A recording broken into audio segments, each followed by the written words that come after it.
আসসালামু আলাইকুম ওরহমতুল্লাহি ওবরাকাতুহ। আজকে আপনাদের সামনে মৃত্যু নিয়ে আলোচনা করব। আসলেই মৃত্যু এরকম একটা সত্য, এটা সবাইকে বিশ্বাস করতে হবে। সে নাস্তিক হোক বা কাফের হোক বা মুসলিম হোক, কারণ মৃত্যুর পরেই চিরস্থায়ী জীবনের সূচনা শুরু হয়। আজ আমরা বিজ্ঞানের গবেষণা এবং কোরআন এবং হাদিসের আলোকে মৃত্যু নিয়ে আলোচনা করব ইনশাআল্লাহ। তাই ধৈর্য সহকারে সবাই শুনুন এবং আমাদের চ্যানেলটি সাবস্ক্রাইব করবে ভুলবেন না। মৃত্যুর পর মানুষ সর্বপ্রথম যে আওয়াজটি শুনে তা হলো ইন্না লিল্লাহি ওয়া ইন্না ইলাইহি রাজিউন। প্রথমেই মৃত ব্যক্তি বুঝতে পারে না যে সে মারা গেছে। প্রথমেই সে ভাবে সে দুঃস্বপ্ন দেখেছে, তাকে গোসল করানো হচ্ছে বা কবরে নামানো হচ্ছে। এগুলো সে দুঃস্বপ্ন হিসেবে মনে করে। যখন মাটির স্তূপ ভাঙতে থাকে তখন তার স্বপ্ন ভেঙে যায়।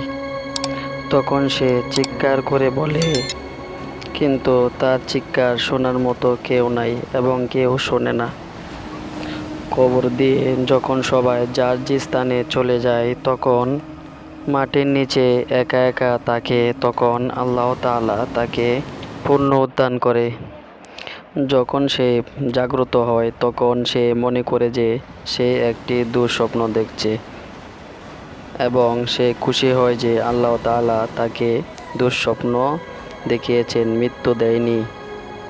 তখন সে তার শরীর স্পর্শ করে এবং দেখে শুধু একটি কাপড় দ্বারা শরীর মোড়ানো হয়েছে। সে অবাক হয়ে প্রশ্ন করে, আমার জামা কাপড় কোথায়? তারপর সে বলতে থাকে, আমি বা কোথায় বা জায়গাটাই কোথায়? এখান থেকে ময়লা এবং দুর্গন্ধ পাচ্ছি। আমি এখানে কি করছি বা কেনই আমি এখানে এলাম? এবং সে বুঝতে পারে যে সে মাটির ভিতরে এবং সে অনুভব করে যা দেখেছে সবই সত্য, স্বপ্ন না। তখন সে বুঝতে পারে সে সত্যিই মারা গেছে, সে আর জীবিত নেই। তখন সে জোরে জোরে চিৎকার করে এবং আত্মীয় স্বজনকে ডাকতে থাকে।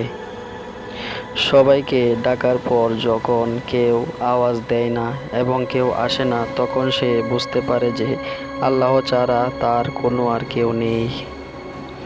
এবং সে আল্লাহর কাছে প্রার্থনা করে এবং কান্নাকাটি করে বলে, হে আল্লাহ, আমাকে ক্ষমা করে দাও। তখন সে এরকম চিৎকার করে যে চিৎকার সে জীবনও আর কখনো করে নাই। যদি সে ভালো মানুষ হয় তখন ভালো ফেরেশতারা আইসা তাকে সান্ত্বনা দিতে থাকে এবং জান্নাতে সুখবর দিতে থাকে। আর যদি সে ভালো মানুষ না হয় তখন কুৎসিত আজাবের ফেরেশতারা আইসা তাকে আলামত সহ বর্ণনা করতে থাকে এবং দোজখী পোশাক পরে তার সামনে আসে। ধীরে ধীরে নেমে আসবে কবরের আজাব। যে আজাব সম্পর্কে এক হাদিস থেকে জানা যায় যে কাফের মুনাফিকদের যখন মহানবী সাল্লাল্লাহু আলাইহি সাল্লামের সম্পর্কে জিজ্ঞেস করা হবে যে ওই ব্যক্তি সম্পর্কে তুমি কি জানো, সে বলবে, আমি তো কিছুই জানি না। মানুষের মুখ থেকে যা শুনতাম আমিও তা বলতাম, কিন্তু আমি কিছু জানি না। এবং তাকে বলা হবে যে তুমি উপলব্ধিও করনি এবং জানতেও চাওনি। অতঃপর তাকে লোহার হাতুড়ি দিয়ে পেটানো শুরু হবে। তখন সে বিকট শব্দে কান্না করতে থাকবে এবং তার কান্না মানব দানব ছাড়া সকল পশু পাখি শুনবে। বুখারী শরীফ, হাদিস নং 1331। রাসূল সাল্লাল্লাহু আলাইহি সাল্লাম ইরশাদ করেছেন যে মৃত্যু তরবারি 360টির আঘাতের চেয়েও বেশি যন্ত্রণাদায়ক। অর্থাৎ মৃত্যুর যন্ত্রণা প্রতিটি শিরা উপশিরায় অনুভব করে এবং কাফেরদের আত্মা বের করা হবে কঠিন যন্ত্রণা দিয়ে। রাসূল সাল্লাল্লাহু আলাইহি সাল্লাম বলেছেন, যখন কাফের ব্যক্তির মৃত্যু হয় তখন ফেরেশতারা তার আত্মাকে বের করেন এবং যেন ভেজা উলের সঙ্গে আটকে থাকা কাঁটাযুক্ত ডাল টেনে বের করা হয়। এই হাদিস থেকে বোঝা যায় কাফেরদের আত্মা এত সহজে বের হবে না।